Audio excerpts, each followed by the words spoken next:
Hello folks, it's Will here from Flow Mountain Bike and welcome to this video review of the 2020 Canyon Neuron AL.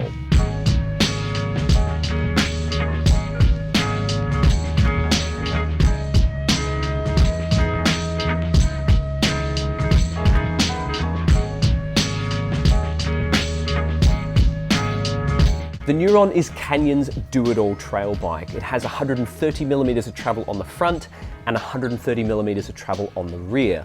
Now in the larger frame sizes, the Neuron rolls on 29-inch wheels, and in the smaller frame sizes, it's rolling on 27.5-inch wheels. The big news we have for you guys is that Canyon has completely overhauled the Neuron AL for 2020, and we're not just talking new graphics and a new paint job either. There's a brand new alloy frame and a new suspension layout that's been brought over from the carbon fiber version, the Neuron CF.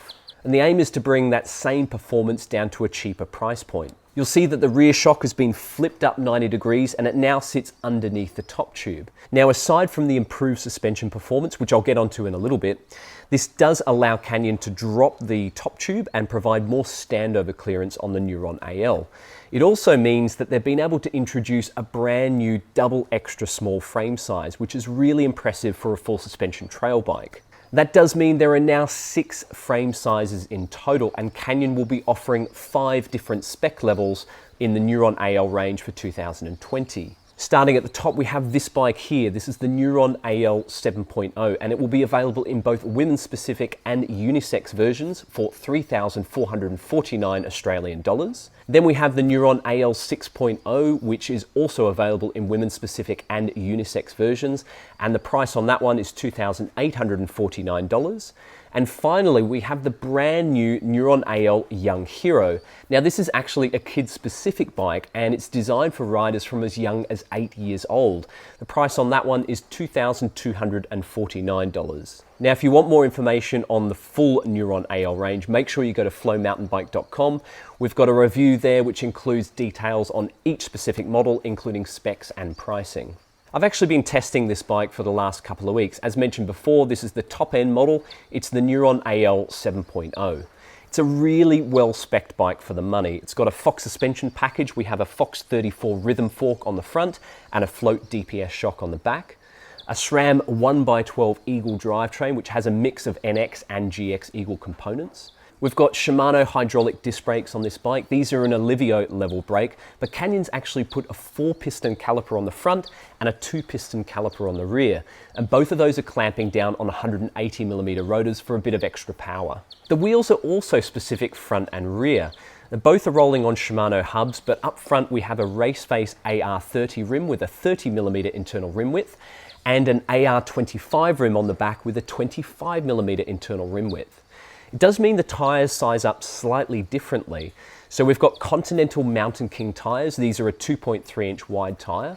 Up front, it measures a little wider at 2.35 inches, and because the beads are spaced slightly further apart, it gives the front tyre a little bit more stability and the option to run lower pressures. On the rear, the tyre measures up a little narrower at 2.28 inches wide, but it does have a slightly taller light bulb profile, and that gives the rear tyre a little bit more comfort and compliance, something that was quite noticeable on the trail. The finishing kit on this bike comes from Canyon. We have a fairly generic dropper post, but it's good to see a 150mm travel post on this medium test bike. You will notice that I have the collar of the dropper post slammed down as far as it will go, and that's because the seat tube on this bike is quite tall. It's 445mm on a medium. Now compare that to something like a Norco Optic, which is 30mm shorter. Now, a shorter seat tube allows you to run a nice long dropper post, but in this case, it does mean that even with that dropper post in its minimum position, the saddle height is still slightly too tall for my optimum pedaling height. I ended up fitting a Bontrager Arvada saddle, which is a lower profile saddle, and that helped to bring the total saddle height down to just the right level for me. This is something to factor in if you're borderline between 2 frame sizes. Because of that long seat tube, you're going to have to double check your saddle height to make sure you've got enough clearance depending on the frame size you're looking at. Up at the cockpit, we have 760mm wide bars and a 50mm long stem. It does give the Neuron a fairly XC-ish position. It's reasonably stretched out, but it's actually really comfortable, and it's a great bike for long rides and big days out in the saddle. As well as its comfortable riding position, I think one of the best attributes of this bike is its organic pedal efficiency. Providing you stay seated, there isn't a whole lot of pedal bob on this bike, even with the shock set wide open. The suspension is nice and stable, and it's got really good drive through the pedals. Despite that pedal efficiency, the suspension is still very effective. It's got a really smooth feel front and rear. In particular, that 34 rhythm fork on the front is fantastic. It does have the cheaper grip damper inside, but it's got great sensitivity, and it's also really easy to set up too. The other thing I found about the Neuron AL is, compared to the carbon fiber version, this alloy frame has a more lively and compliant feel to it. It gives great control in rough terrain where you're not kind of pinballed around as much as you would be on a stiffer carbon frame. The alloy wheels and the supple Continental tyres certainly help here, and combined with the smooth suspension feel, this bike is a really comfortable bike to ride on rough terrain. With the smooth hubs, the heavy wheels and the big high volume tyres, this bike holds its speed really well. It's not a particularly light bike. Confirmed weight for our test bike here, with the tyres set up tubeless and weighed without pedals, is 14.23 kilograms. Now that's pretty respectable for a bike under 3.5 grand, especially one that comes with a dropper post. But it isn't the lightest bike I've ridden over the past couple of months. Even still, once you get it up to speed, it holds that speed really well. The fork absorbs square edge hits really well, and it means you can maintain forward momentum better without being held back and bogged down. As to what it struggles with, well, if you're judging a bike by its geometry chart, you're probably not going to be that impressed with the Neuron AL.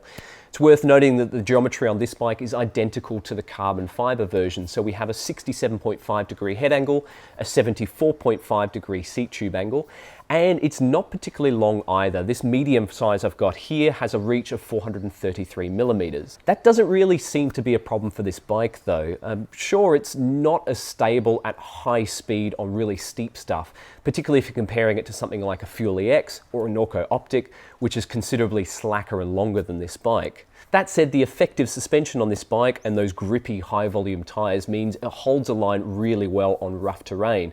Certainly gives it a lot more descending confidence than perhaps what you think it might based on those geometry numbers alone. The other thing to note is that I was able to bottom out the suspension reasonably frequently on this bike.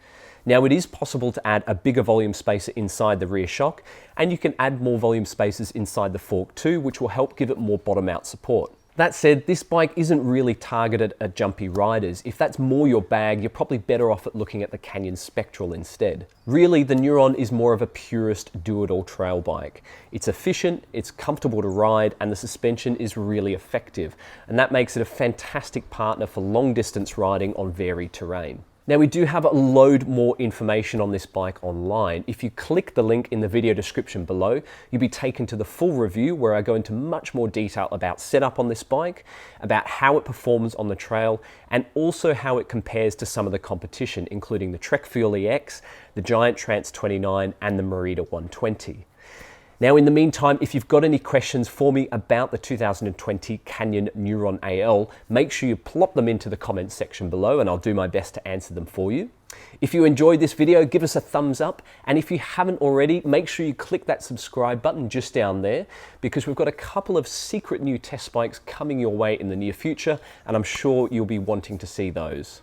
Otherwise, that's it from me, guys. I hope you enjoyed, and I'll see you next time. Tooroo!